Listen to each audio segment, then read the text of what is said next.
La luz nos permite ver las maravillas de nuestro planeta, pero no solo verlas, también le permite la vida, nos permite ver este hermoso pasatiempo que estamos. Estoy seguro que no soy el único que pasa su buenas cantidad de horas frente al acuario, frente al cristal, para ver estas bellezas que la naturaleza nos regala para nuestro pasatiempo. Ver esa extensión de los pólipos en el coral y cómo con el paso de los años un pequeño, un diminuto fragmento se nos puede convertir en una gran colonia. Sin la luz, por supuesto, esto no sería del todo posible. Así que entremos a cuestionarnos, ¿qué es la luz? ¿Cómo puedo iluminar adecuadamente nuestro acuario para ver este fragmento pequeñito llegar a ser una gran colonia? ¿Cuál es lo más que debo dar de luz? ¿Cuál es el mínimo de luz que debo tener? Lastimosamente, por falta de conocimiento, por ausencia en información amigable para los acuaristas y otro tipo de razones, la iluminación de nuestros acuarios no siempre recibe la atención necesaria, a pesar de que es un equipo bastante caro. Estoy seguro que si yo les preguntara a ustedes cuál es el valor de sus parámetros críticos, la respuesta llegaría inmediatamente. Por ejemplo, los invito a que me ayuden a contestar estas preguntas. ¿Cuál es el nivel de salinidad que usted tiene en estos momentos en su acuario? ¿Cuál es esa alcalinidad que usted tiene para ver crecer esos corales? ¿Cuál es esa temperatura promedio que usted maneja en su acuario? Estoy seguro que las respuestas les llegaron fácilmente. Pero si yo les preguntara, ¿cuál es la mayor intensidad de luz que alcanza la superficie del acuario o el fondo del acuario de ustedes? Creo que la respuesta no sería tan fácil. Ustedes separes de mi arrecife, que hoy estaremos iniciando una serie de videos sobre la iluminación adecuada para nuestros acuarios y la coloración de nuestros corales.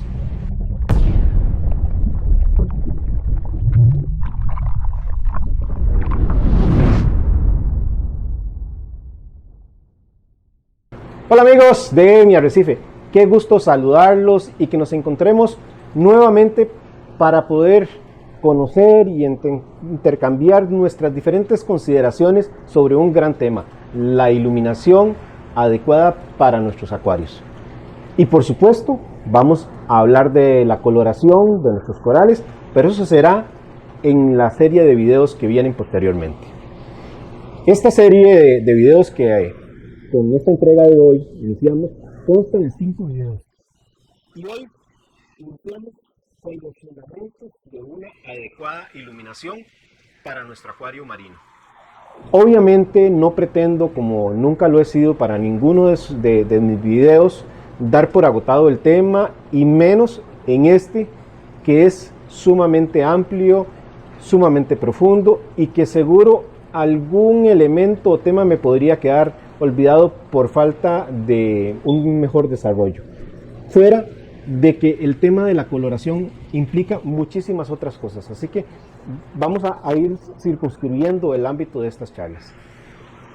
Como alcance, me propongo lograr que estos videos obviamente no sean de entretenimiento, no van a ser cortos y por supuesto van a tener un alto componente de información técnica que nos ayudará a comprender cómo es que funcionan las cosas, para que cada uno allá en sus hogares pueda hacer sus propias consideraciones a la luz o pantalla o lámpara que tengan en sus acuarios, a la luz de los organismos que ustedes tengan, sean corales blandos, LPS, SPS u otro tipo. Así que el enfoque del primer video que hoy entrego no va a abordar los temas de coloración. Este video será para explicar los fundamentos sobre la iluminación y cómo podemos adecuadamente aplicarlos en nuestro acuario para que esos corales principalmente nos crezcan de la mejor manera posible. Por supuesto vamos a tener que abordar temas como el de la fotosíntesis, intensidad de iluminación, etcétera, pero ya se los iremos desarrollando.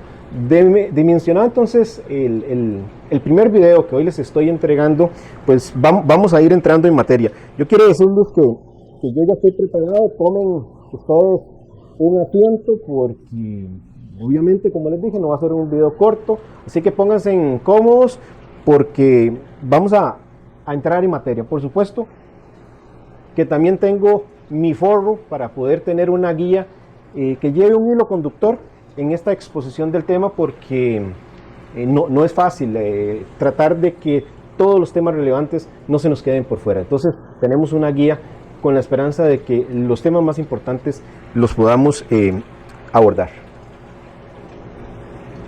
Primero, es necesario que comprendamos algunos temas correctamente, que repasemos algunos fundamentos o conceptos, porque si no lo hacemos vamos a tener una deficiencia y no le vamos a poder sacar provecho a esta serie de videos. Como les planteaba al inicio, es necesario lo más importante, dar el primer paso, conocer qué es la luz. Pues si no conocemos qué es la luz, vamos a tener dificultades en el desarrollo de las explicaciones que voy a estar dándoles en el transcurso del video. Recordemos que nuestros corales, principalmente los fotosintéticos, dependen muchísimo de esa iluminación adecuada. Y en el mercado existen todo tipo de lámparas o pantallas, sean hechas de bricolaje, sean hechas artesanalmente por ustedes, o sean de alta gama, compradas a especies especializadas. Y lo importante es que si estamos pagando por algo, sepamos cómo funciona y que tengamos conciencia de cuáles son los resultados que podemos esperar de estas pantallas, de esta iluminación que estamos usando en el acuario. Por tanto, vuelvo a la pregunta, ¿qué es la luz? Sin procurar complicarnos mucho, esta es básicamente una radiación electromagnética que les pongo como si fuéramos un ejemplo, que es como si fuera una lluvia de agua que está formada por miles de gotas. Y en este caso no son gotas de agua, sino son partículas que llamamos fotones, que viene de la palabra griega luz. Estas partículas, cuando viajan, cuando van cayendo, vienen a una altísima velocidad de casi 300 kilómetros por segundo y tienen un movimiento de onda. En ese recorrido del fotón, por esa forma de recorrido que acaba de decirles que es una onda, se crea un campo eléctrico y también se crea un campo magnético que tiene interacciones o que tiene una influencia al relacionarse con la materia. Así, por ejemplo, los rayos X pueden atravesar objetos sólidos, los rayos gamma o los rayos ultravioleta pueden atravesar tejidos y células e interactúan con estos, alterando su composición e incluso dañando el ADN. En este recorrido que realiza este fotón, lo podemos medir por su longitud de onda, o sea, por la distancia que van a ver entre esas dos crestas y esos dos valles, como les estoy mostrando en estas imágenes. Entre esas dos crestas o esos dos valles se forma una longitud de onda entre dos ciclos. Y es tal cual lo observan aquí a continuación.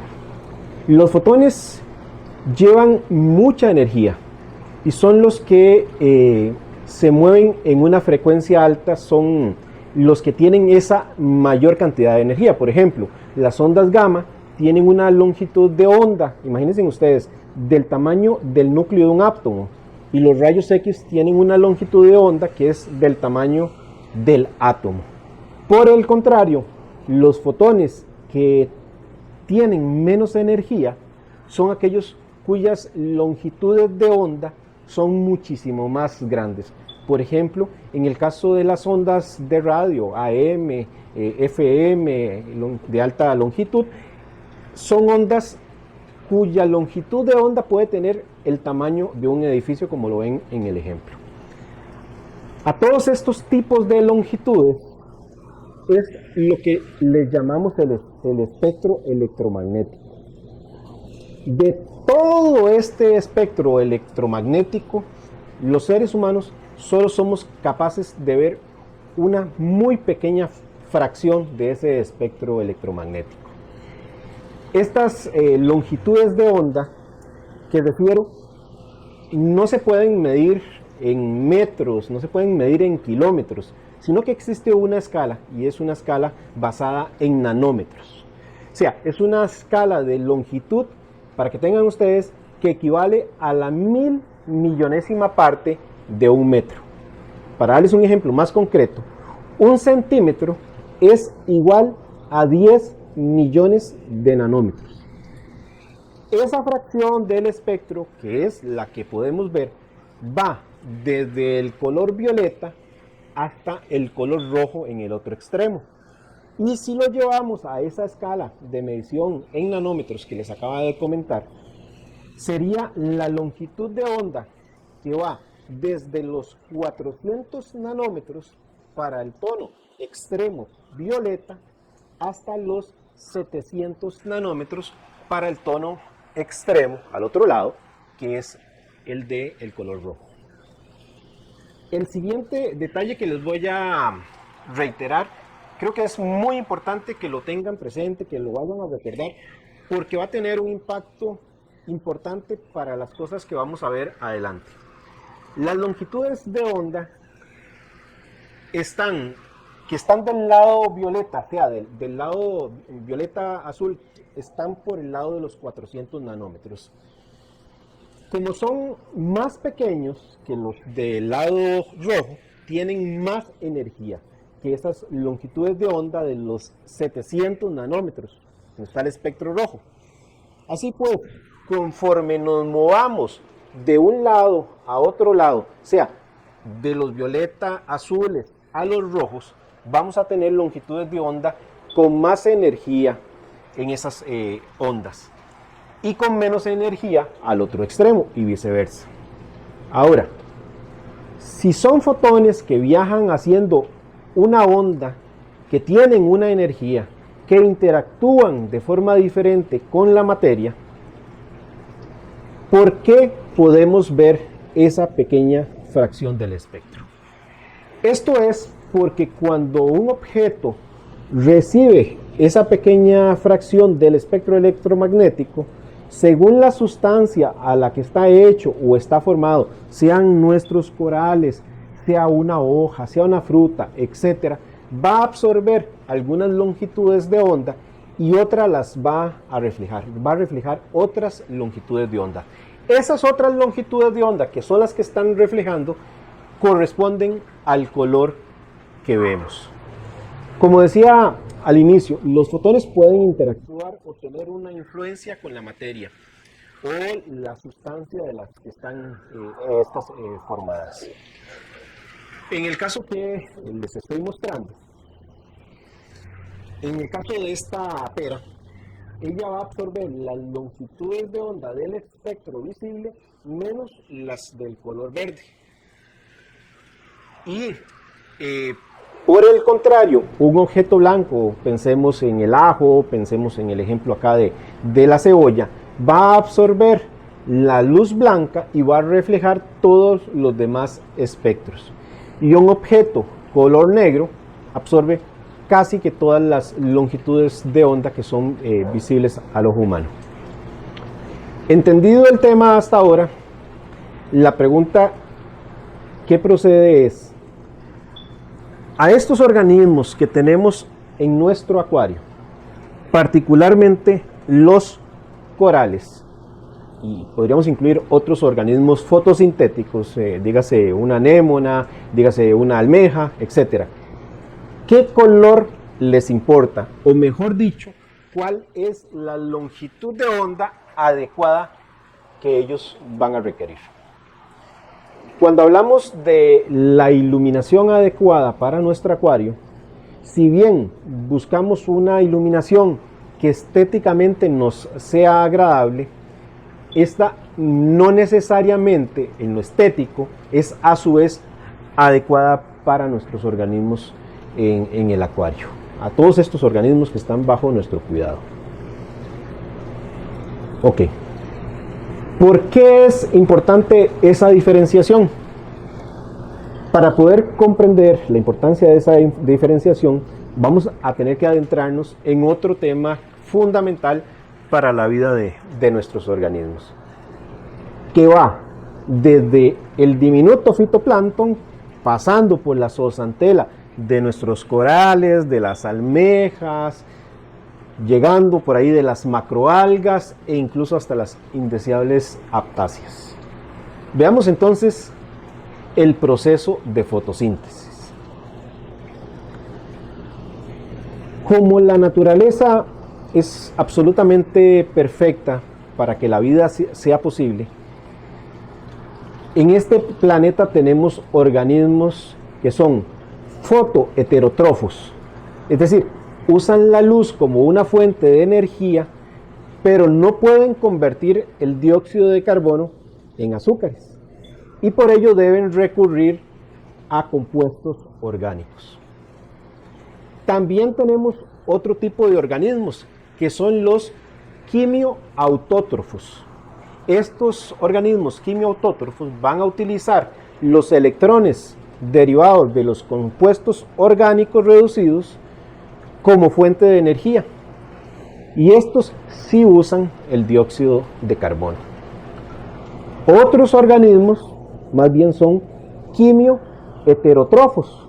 Estos sacan la energía y el carbono de los compuestos orgánicos, por ejemplo, el carbón de la glucosa y la energía de los electrones de los átomos de hidrógeno de los compuestos orgánicos. Y finalmente, que son los que nos interesan para el tema de la fotosíntesis, tenemos organismos que son fotoautótrofos, es decir, fabrican sus propios alimentos a partir de compuestos inorgánicos. La luz como fuente de energía, por un lado, y el carbono del dióxido de carbono o CO2 son los que van a utilizar.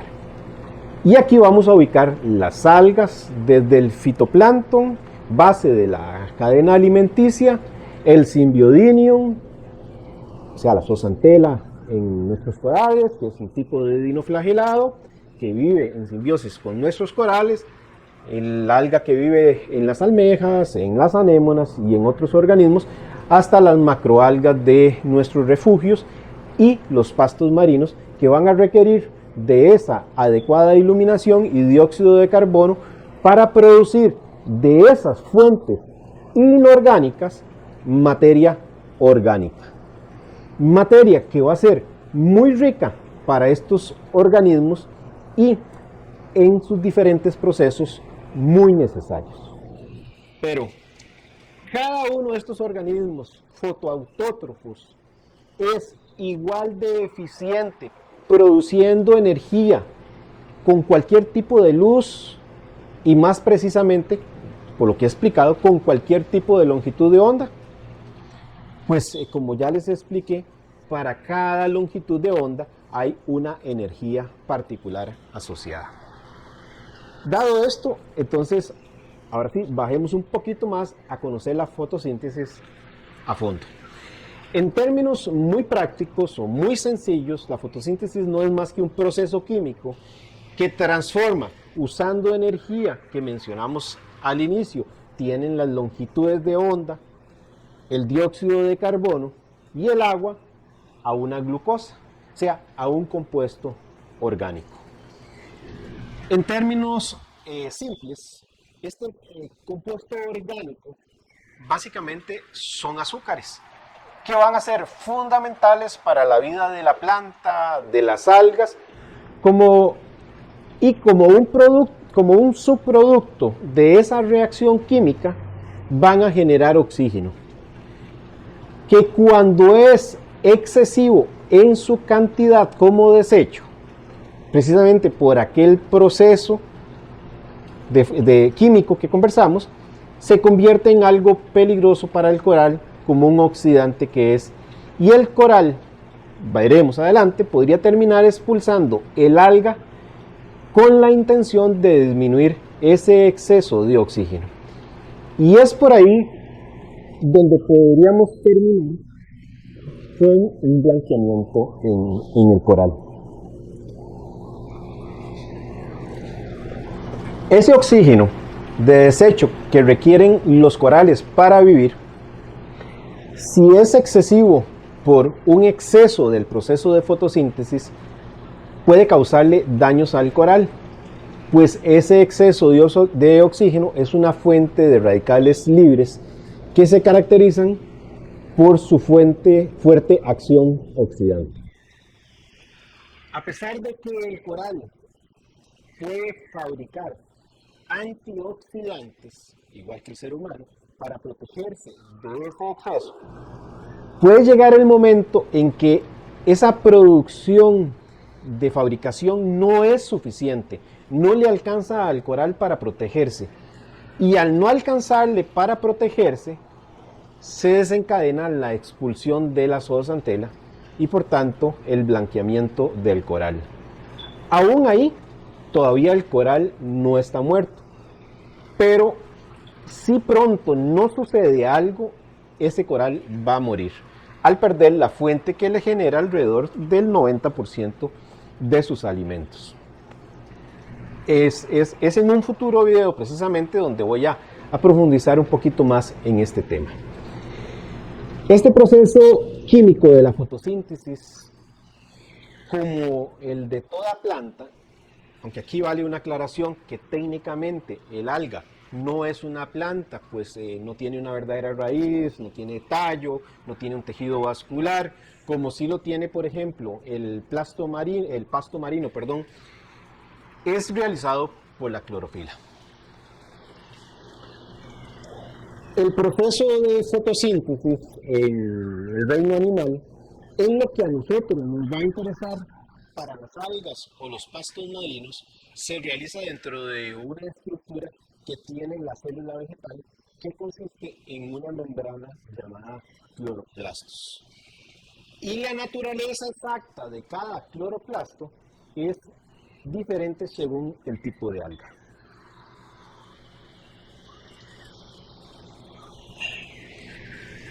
Otros organismos diferentes del pasto marino y de las algas, que obviamente no son del reino vegetal, pero realizan un proceso de fotosíntesis, como es el caso de algunas bacterias, y de estas, por todos nosotros, conocida, la famosa cianobacteria, logran o realizan ese proceso de fotosíntesis gracias a un citoplasma que tienen y es el que se encarga de este proceso. Al final de cuentas, como he apuntado, el resultado del proceso de fotosíntesis ha sido la creación de azúcares, de glucosa y oxígeno como desecho de este proceso. Gracias a la existencia de esta molécula de glucosa que ha producido la planta, esta entrará al metabolismo del alga o del pasto marino para crear energía.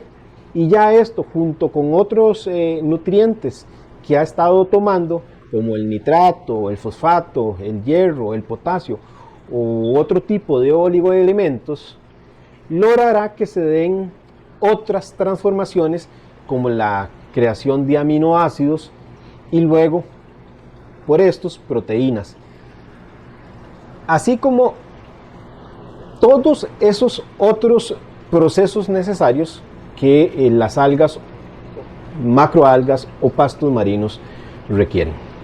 Sin entrar a hilar muy delgado, gracias a este proceso de fotosíntesis, la vida en este planeta puede existir. Tenemos oxígeno, tenemos organismos consumidores que se alimentan de esas plantas y así se genera un ciclo y una pirámide alimenticia.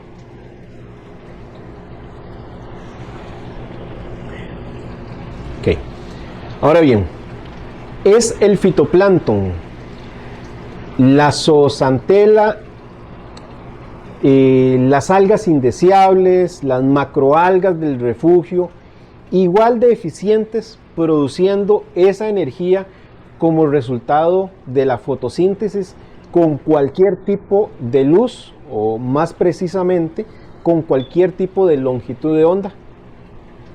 La respuesta corta es que no, pero obviamente no nos vamos a quedar en esa respuesta. Veamos un poco más a fondo el tema.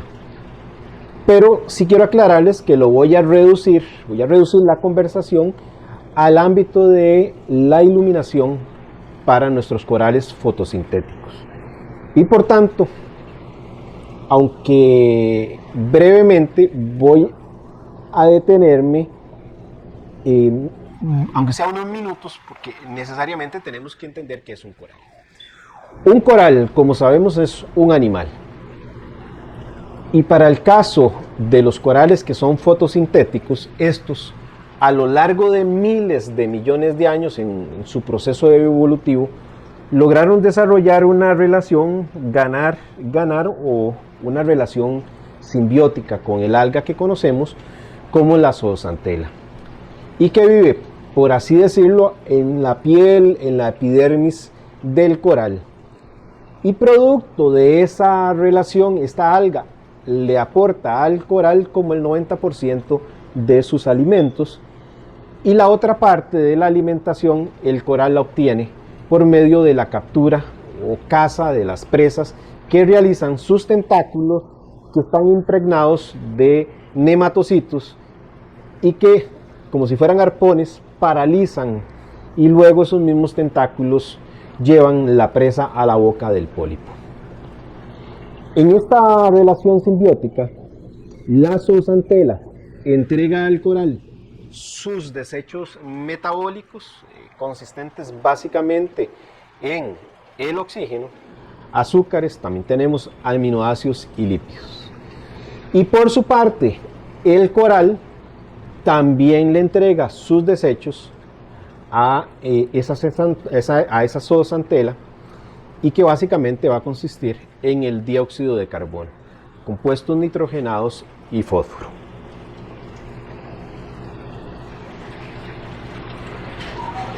Así las cosas, el alga zoosantela, por medio del proceso de fotosíntesis, toma el dióxido de carbono, la luz que les llega, y por medio de la clorofila, o propiamente los cloroplastos en ella, toma la energía de la luz para transformar ese compuesto inorgánico del dióxido de carbono en moléculas orgánicas consistentes en glucosa, como lo he comentado anteriormente, y para reiterar.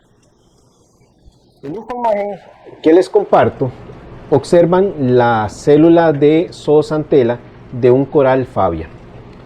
Hacia inicios de 1960 se creía que solo existía un único tipo de Symbiodinium o zoosantela. Obviamente desde entonces ello ha cambiado, y el acuarista debe comprender que no existe un único tipo de zoosantela, sino que hay diferentes tipos de zoosantela, y que algunos corales pueden tener un tipo u otro tipo, o pueden tener incluso una mezcla. Y ello es un detalle fundamental, pues cada tipo de zoosantela, llamados clados, pueden tener necesidades diferentes de iluminación, dado precisamente ese proceso de evolución que han tenido a lo largo de miles de años y que he explicado. También, como veremos más adelante en videos próximos, los clados también pueden estar referidos para nombrar las proteínas que pueden generar color a los corales.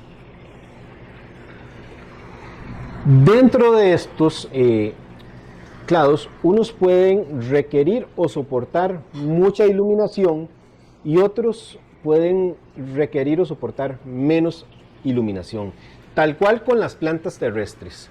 Pueden que tengamos en nuestros jardines plantas que toleran o requieren de mucha iluminación, y otras que más bien para vivir requieren la sombra, pues no pueden tolerar fuertes cambios de iluminación, y ejemplos claros de estos tenemos por un lado los cactus y por otro lado los helechos. Los clados, o estos tipos de zoosantela, han sido denominados como A, B, C, D, E F, G y H. Y a su vez, estos pueden tener variantes como C1, C2, etc. Por ejemplo, una pavona del Pacífico americano puede tener el clado C y el clado C1, mientras que un poritis de la misma zona puede tener 6 clados diferentes de la variedad C. Para nosotros los acuaristas, los clados que son de mayor importancia o de interés van a ser los A, los B, los C y los D, sin querer decir que los otros no sean de importancia. Pero, ¿por qué estos clados son los de mayor interés para nosotros, para los acuaristas? Primero, porque nos van a orientar en cuanto a la necesidad de iluminación de cada uno de nuestros corales. Segundo, porque estos clados expresan diferentes proteínas muy importantes y de las que vamos a hablar en nuestros futuros videos en esta serie de iluminación y coloración, pero enfocados hacia el tema precisamente de la coloración. Y también porque al generar colores que nos interesan, el efecto práctico para el coral es que le actúan como si fueran bloqueadores solares. Igual propósito como cuando vamos a la playa y nos ponemos un bloqueador para no quemarnos.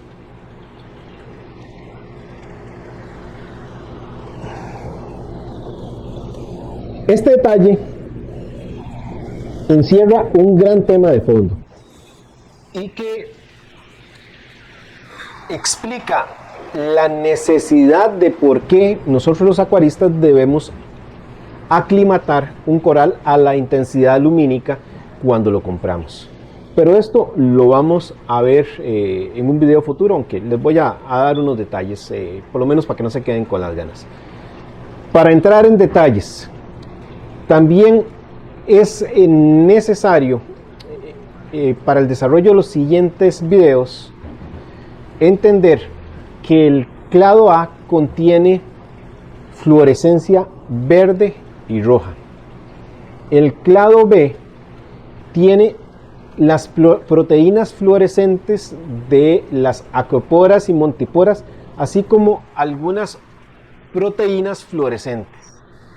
Aquí vamos a encontrar 3 proteínas fluorescentes importantes, que son rojas y diferentes, y una proteína fluorescente cian.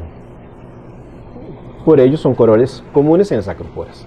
El clado C posee proteínas fluorescentes rojas, cian, amarillas, y el clado D tiene proteínas con pigmentos color cian, verde, 2 tipos de pigmentos rojos, y todos estos son fluorescentes. Si ya sabemos que no existe un único tipo de zooxantel, sino que hay varios tipos o clados, sería entonces correcto que nos preguntáramos qué longitud de onda o cuánta intensidad de luz requiere o soporta cada uno de estos clados. Ok, entonces, estamos claros que la iluminación debe ser correcta, así como la intensidad para que la zooxantel haga un proceso eficiente de fotosíntesis que permita por eso entregarle al coral el 90% de su alimentación.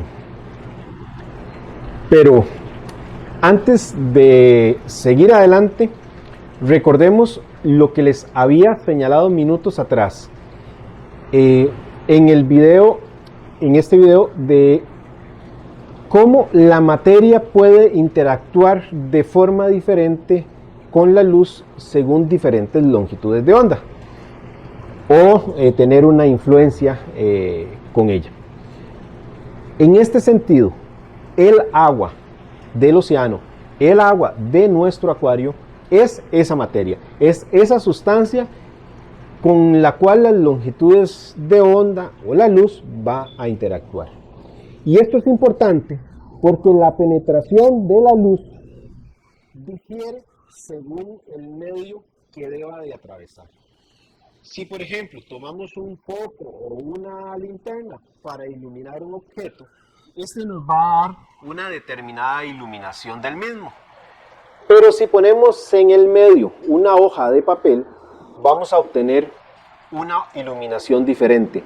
Y ahí por supuesto que las cosas van a cambiar. Ese objeto que queremos iluminar va a mostrarse de forma diferente según a las distancias en que se encuentren. Así como nuestros corales están también a diferentes profundidades.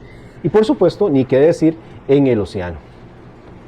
Si nuestros corales no reciben una adecuada iluminación en calidad y en cantidad, reitero, el alga zooxanthella va a ser deficiente en entregarle los alimentos al coral y por tanto el coral no tendrá el desarrollo ni la calidad de vida que nosotros como acuaristas estamos llamados o obligados a entregar.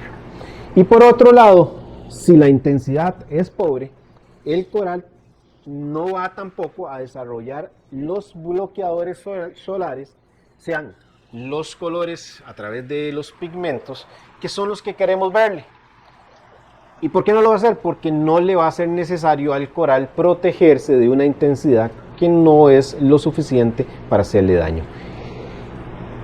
Y si la intensidad es mucha, puede que esos bloqueadores sean insuficientes para proteger al coral y terminemos matando el coral. En el mar, el agua, así como en el agua de nuestro acuario, el medio es ese, el agua, es esa hoja de papel que les ponía en el ejemplo de la iluminación. Y como se aprecia, las longitudes de onda, conforme más profundo se va haciendo el océano, van perdiendo longitudes de onda. La longitud de onda que primero se pierde es la roja, esta es la que tiene menos energía y llegará tan solo como a los primeros 5 metros de profundidad. Por lo tanto, un coral que es de agua poco profundas no va a aprovechar eficientemente la longitud va a aprovechar de forma eficiente la longitud de onda de los 657 desde los 700, hasta los 400 nanómetros en el otro extremo. O sea, va a aprovechar todo el espectro de luz porque es un coral de aguas poco profundas. No así con los corales que son de aguas profundas. ¿Por qué? Porque conforme más profundo se encuentre el coral, van a llegarle menos longitudes de onda. Una de las longitudes de onda más eficientes para el proceso de fotosíntesis es la de color azul, porque indistintamente de la profundidad a la que esté el coral, es la longitud de onda que penetra más en el fondo. Y es precisamente en el caso de los corales que viven en las lagunas o los atolones, por recibir una altísima intensidad de iluminación, que estos desarrollan bloqueadores solares para protegerse, no así tanto los que son de aguas profundas. Entonces estos les van a permitir protegerse de esa alta radiación. Y al protegerse nos están regalando la fluorescencia de los corales, que es mucho de lo que nosotros como acuaristas buscamos. Entonces tenemos que tener en cuenta la necesidad de crear esos bloqueadores. Pero continúo con el hilo que traía sobre la penetración de la luz en el mar.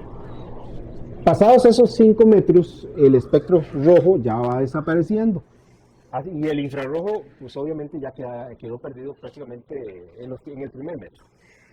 El espectro naranja y el amarillo van a ir siendo absorbidos por ahí de los 15 metros, mientras que el verde, el azul y el violeta van a llegar incluso a los 30 metros sin problema y van a ir terminando de ser absorbidos por los 40 metros.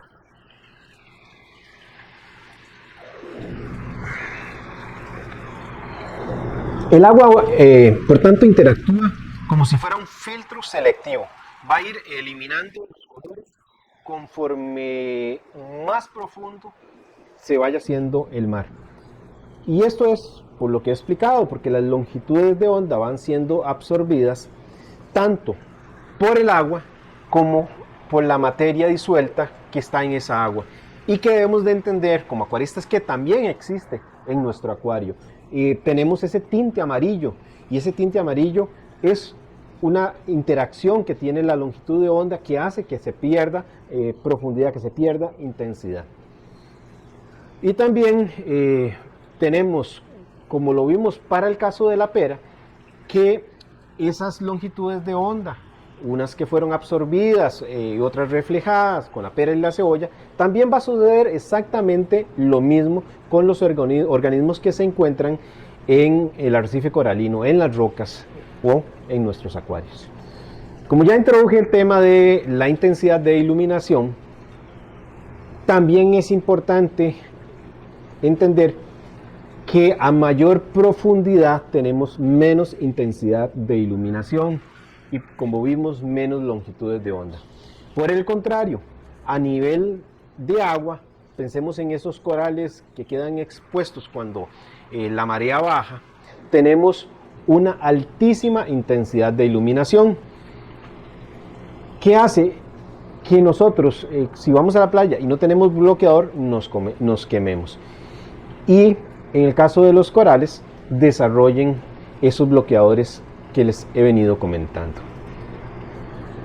Ahí, a nivel de agua, todas las longitudes de onda están bañando a los corales, desde los 400 hasta los 700 nanómetros. Y para que tengan idea del poder de eso, en un día claro, sin nubosidad en Hawái, como vemos en esta imagen que nos regala Dana Ridley, un investigador que ha trabajado muchísimo en el tema de la iluminación de los corales, la intensidad que podemos alcanzar puede ser a nivel del mar alrededor de los 2000 par o potencial de radiación activa para ese proceso de fotosíntesis, y para el cual esos corales que quedan expuestos en marea baja o que están sumergidos pero a no mucha profundidad reciben esa intensidad de luz. Y por supuesto también tenemos el efecto contrario: a mayor profundidad, menos intensidad, menos longitud de ondas y tenemos temperaturas menos calientes. Ahora sí, si tuviéramos nubosidad en la playa, los estudios que ha realizado Dana nos dicen que de esos 2000 el par puede caer a 1000 y por supuesto ir perdiendo todavía más intensidad conforme entremos en profundidad. Por ejemplo, un coral hermoso como es el Red Dragon o también otro como podría ser el Pac-Man, que son de la variedad de la Acropora cardus, los podemos encontrar en profundidades que van desde los 6 metros hasta los 40 metros. O sea, a profundidades de 131 pies para que lo puedan dimensionar con la lámina que anteriormente les estaba compartiendo sobre el par de luz a diferentes profundidades. Veamos el caso de otro coral. La Acropora walindi o Blue Dragon Acropora tiene un hábitat para el que se ha adaptado, que va de una profundidad que inicia a partir de los 12 metros a 16 metros. A partir de ahí es que comenzamos a observar el hábitat de este coral. ¿Qué nos quiere decir este par de ejemplos que les he planteado? Nos dice que los espectros de luz que llegan a los corales, en el caso de los azul violeta, de los 400 a 490 nanómetros, que los espectros verdes, de los que van desde los 490 a los 575, los espectros amarillos que van de los 575 a los 585 nanómetros, los espectros naranja que van desde los 585 a los 650 y los espectros rojos que van de los 650 a los 700 nanómetros, afectan de manera diferente a los corales, incluso aquellos que puedan recibir una misma intensidad de luz. Por cierto, para que lo tengan claro, lo que llamamos o conocemos como luz día o blanca es la suma de todo el espectro, o sea, desde esos 400 nanómetros donde están los violetas azules hasta los 700 nanómetros donde tenemos estos longitudes de onda color rojo.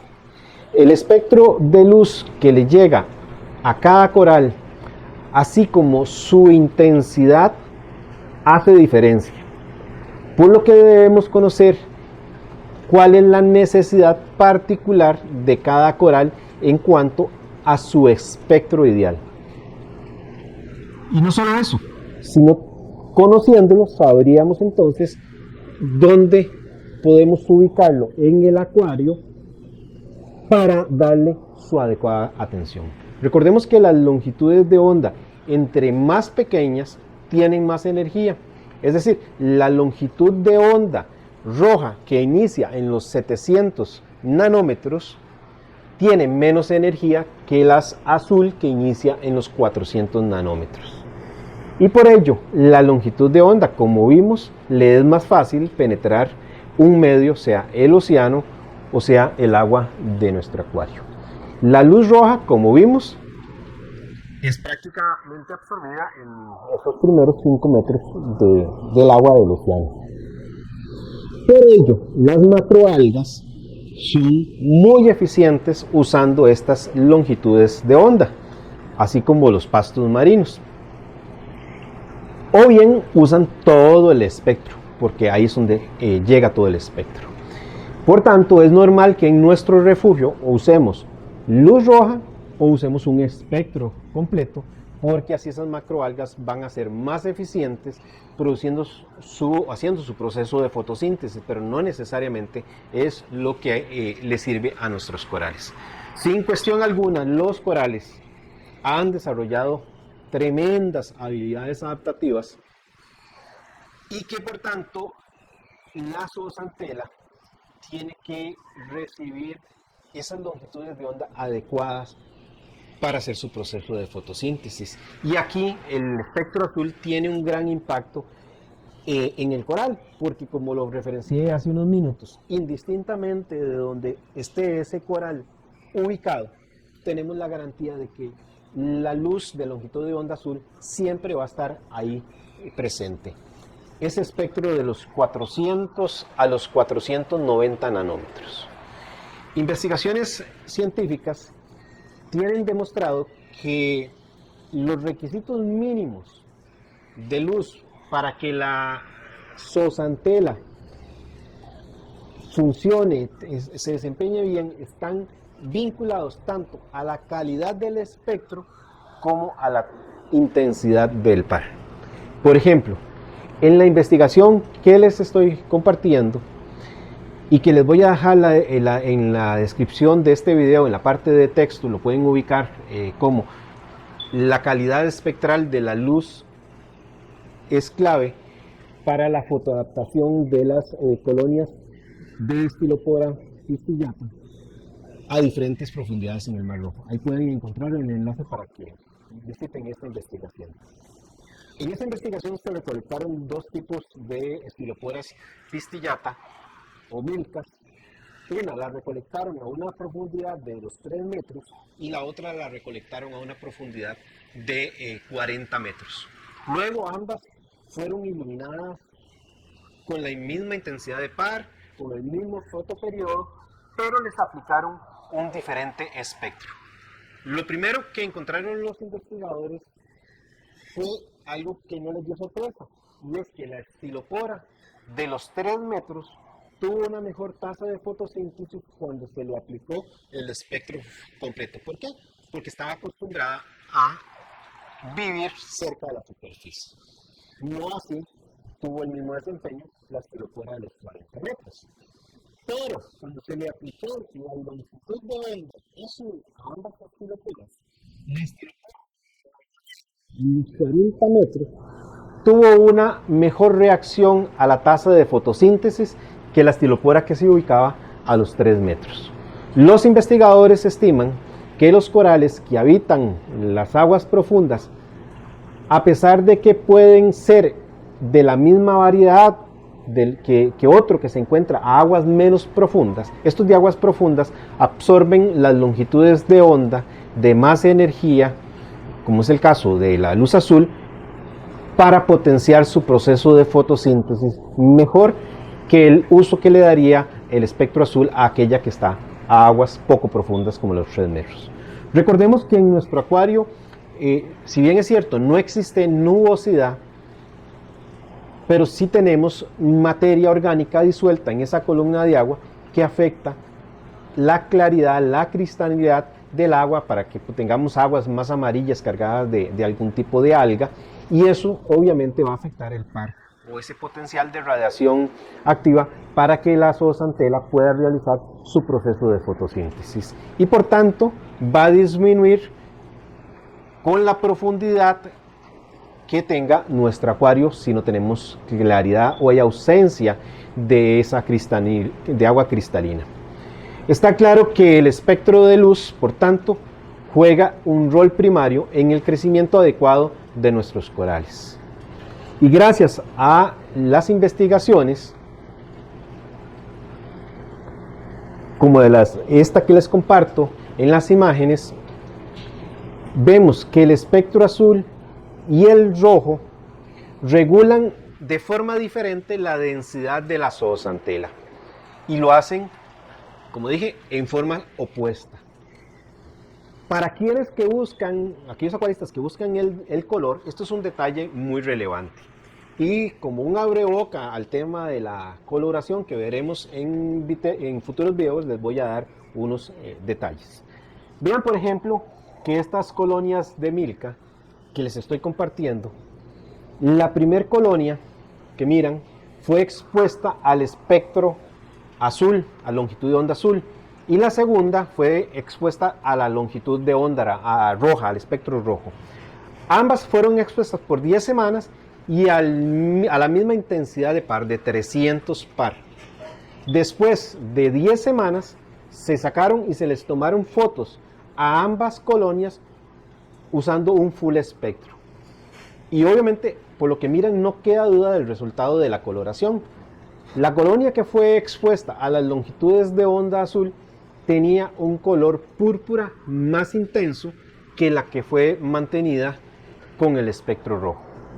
Este hallazgo refuerza el concepto de que esa longitud de onda azul tiene más energía que la roja, y por tanto el coral debe protegerse.